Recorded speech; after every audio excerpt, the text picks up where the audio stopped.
C'est quand même une entreprise traditionnelle, des métiers traditionnels. Avec l'habitude, on pense être plus efficace. Mais des fois, il faut prendre le temps aujourd'hui, faire peut-être d'une manière plus lente, mais en réfléchissant comment changer pour faire plus vite demain.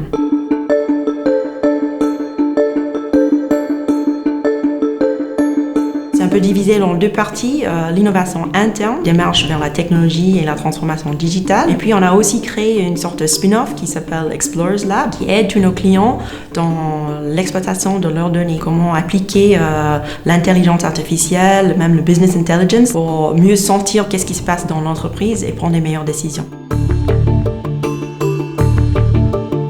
Ah, il y a plein de choses.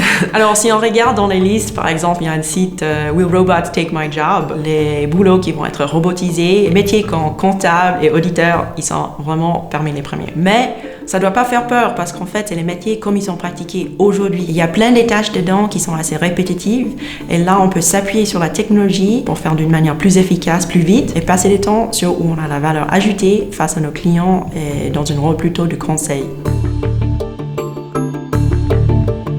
Oui, plein des collaborateurs, ils ont des idées comment améliorer, les aider à voir le jour. Ça, c'est plus compliqué, oui. Surtout sur la partie vitesse.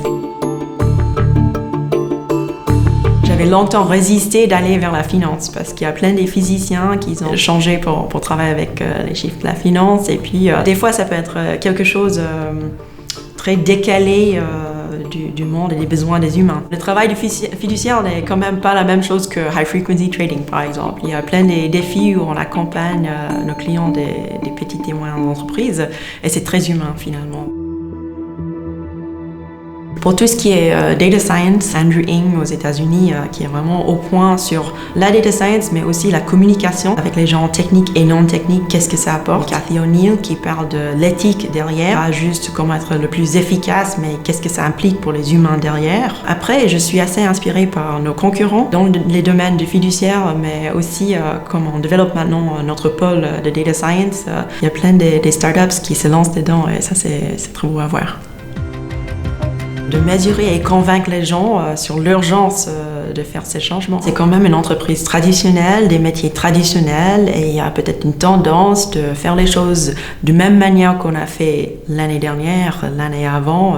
Avec l'habitude, on pense être plus efficace. Mais des fois, il faut prendre le temps aujourd'hui, faire peut-être d'une manière plus lente, mais en réfléchissant comment changer pour faire plus vite demain.